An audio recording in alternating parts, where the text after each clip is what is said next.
नमस्कार फ्रेंड्स, मी आहे सारिका. अन्नपूर्णा रसोईमध्ये तुम्हा सर्वांचं खूप खूप स्वागत करते. आज मी माझ्या रसोईमध्ये बनवत आहे गुलाबजामुन. गुलाबजामुन सर्वांना खूप आवडतात ना, माझ्या घरीही खूप आवडतात, त्यामुळे मी वारंवार बनवत असते. चला तर मग आज बनवायला घेऊया आपण गुलाबजामुन.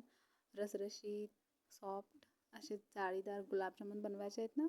चला तर मग मी इथे अर्धा किलो खवा आणलेला आहे. हा खवा तुम्हाला मार्केटमध्ये कुठल्याही बेकरीमध्ये किंवा दुधाच्या डेअरीमध्ये मिळून जाईल. हे पाव किलोचे 2 पॅकेट्स आहेत. इथे मी आता एका परातीमध्ये किंवा एक मोठ्या ताटामध्ये पसरट भांड्यामध्ये तुम्ही याला घ्या काढून. पॅकेटमधून काढून मी इथे घेतलेलं आहे. हे पहा आता हे खूप घट्ट आहे ना, त्यामुळे आपल्याला याला मर्दून घ्यावं लागेल. खूप वेळ मर्दावं लागेल. जितकं आपण सॉफ्ट करू याला मर्दून ना, तितके गुलाबजामुन खूप खुसखुशीत बनतात. त्यामुळे खवा मरदणं हा पहिला प्रोसेस आहे याच्यामध्ये. त्यामुळे हा करण्यामध्ये अजिबात आळस करू नका. जितकं तुम्ही खवा अगदी खुसखुशीत असा मर्दून घ्याल ना, तितके गुलाबजामुन खूप सॉफ्ट होतात आणि ते पाक ओढून घेतात ना सॉफ्ट झाले म्हणजे, त्यामुळे खाण्यास खूप सुंदर होतात. त्यामुळे मर्दून घ्यायलाच पाहिजे. जराशी मेहनत आहे याच्यामध्ये, पण काही ऑप्शन नाही आहे त्याला. चला तर बघा, हे असं मर्दून घ्यायचं आहे आपण आता. मी ते बघा कसा मर्दून घेतला आहे. एक ना एक गाठी आपल्याला फोडून घ्यायच्या आहेत. अगदी असा तेलकट व्हावा इतकं मर्दून घ्यायचं.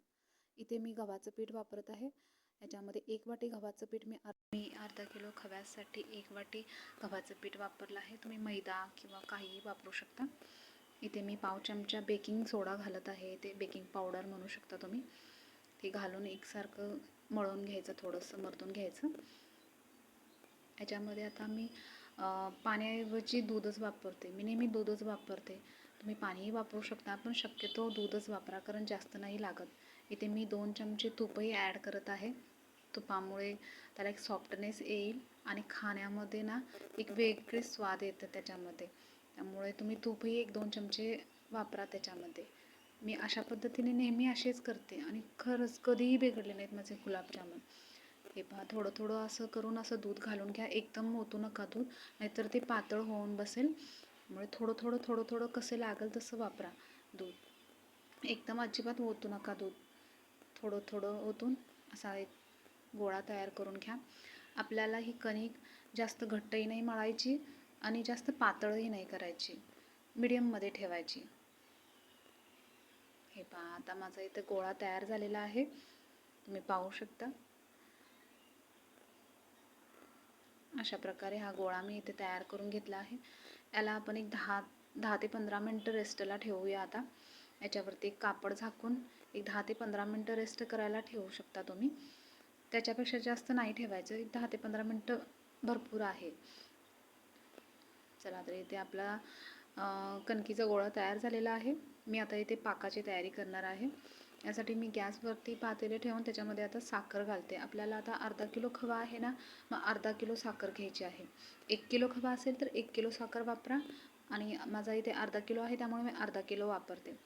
आणि आता पाणी आपल्याला अर्धा किलो साखर आहे ना, तर मी अर्धा लिटर पाणी, म्हणजे आपले कुठलेही ग्लासच्या किंवा वाटीच्या मापाने तुम्ही घेऊ शकता.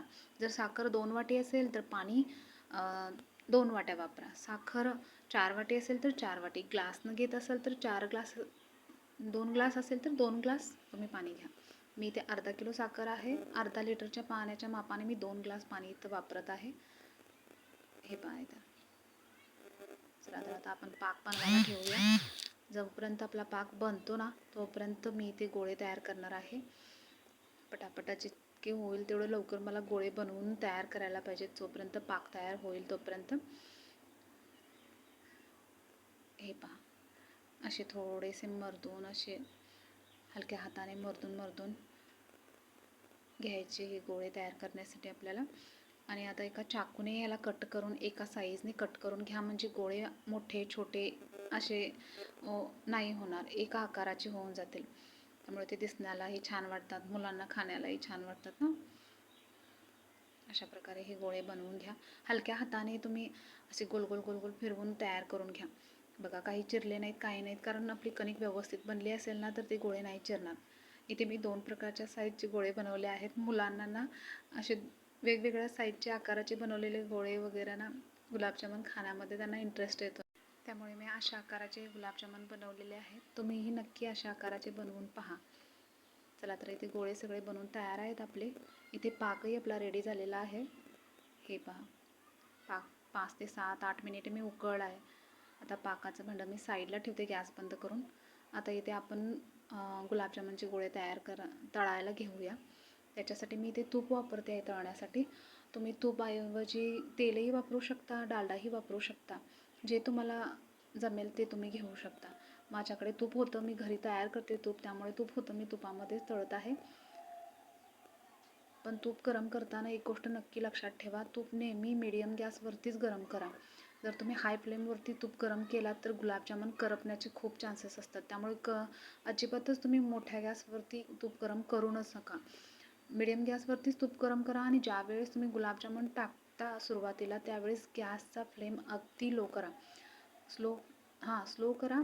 स्लोवरतीच तळा. अर्धे गुलाबजामुन तुम्ही स्लो गॅसवरतीच तळा. अर्ध्या गुलाबजामुन भाजले ना, तळले असं वाटलं ना, मग तुम्ही मीडियम करा.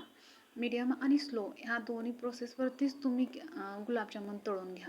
मोठा गॅस करायला जाऊ नका. मोठा जर तुम्ही करायला गेला ना तर ते गुलाबजामुन करपतील आणि आतून ना कच्चे राहतील. त्यामुळे मीडियम स्लो अशामध्येच तुम्ही गुलाबजामुन तळून घ्यायचे. पूर्ण गुलाबजामुन अशा प्रकारेच तळायचे. मोठा गॅसचा इथे काहीच वापर होणार नाही आहे.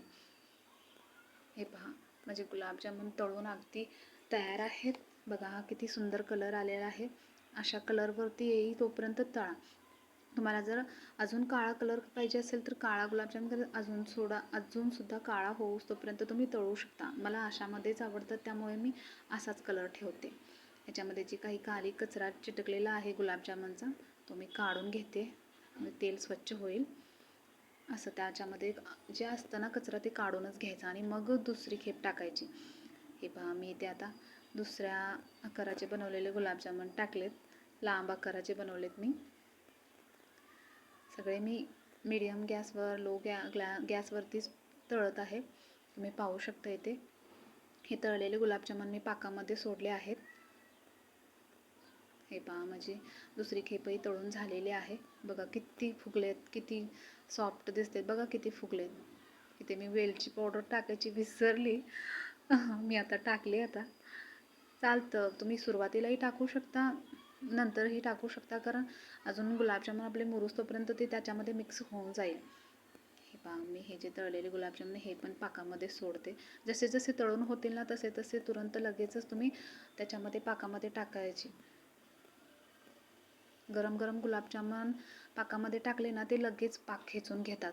आतमध्ये मुरायला सुरुवात होते लवकर. थंड झाले ना तर ते थोडे एवढे मुरणार नाहीत. त्यामुळे गरम असतात ना त्याच वेळेला टाकायचे. पाक थोडासा गरम असला किंवा नॉर्मल चिलमध्ये असला ना त्यावेळेला टाकायचा. पण गुलाबजामुन मात्र तळून काढले की बाहेर लगेच पाकामध्ये टाकायचे. अशा प्रकारे मी माझे सगळे गुलाबजामुन आता इथे तळून घेत आहे. तुम्ही बघू शकता माझे सगळे गुलाबजामुन आता तळून होत आहेत. झालेत माझे सगळे गुलाबजामुन तळून. हे पहा, मी रात्रभर हे गुलाबजामुन पाकामध्ये भिजत ठेवले होते. हे दुसऱ्या दिवशीचा व्हिडिओ आहे. मी दुसऱ्या दिवशीचं शूट करून याच्यामध्ये जोडला आहे. बघा माझा पाक किती होता रात्री. आता पाक पूर्ण गुलाबजामुनने ओढून घेतलेला आहे. मी पाहू शकता. बघा पाक पूर्ण तळायला गेलेला आहे कारण गुलाबजामुनने सगळं ओढून घेतलेलं आहे.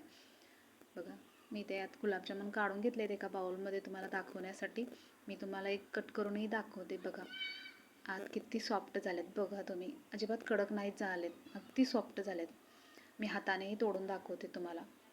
एक गुलाबजामुन किती सॉफ्ट आणि मऊ झालेला आहे. बघा तुम्ही, बघा पाहू शकता तुम्ही. चला तर मग मंडळी, कशी वाटली माझी गुलाबजामुनची ही रेसिपी? आवडली असेल तर कॉमेंट बॉक्समध्ये नक्की सांगायला विसरू नका. माझा हा व्हिडिओ लाईक करा, शेअर करा आणि सबस्क्राईब करा. Bye bye.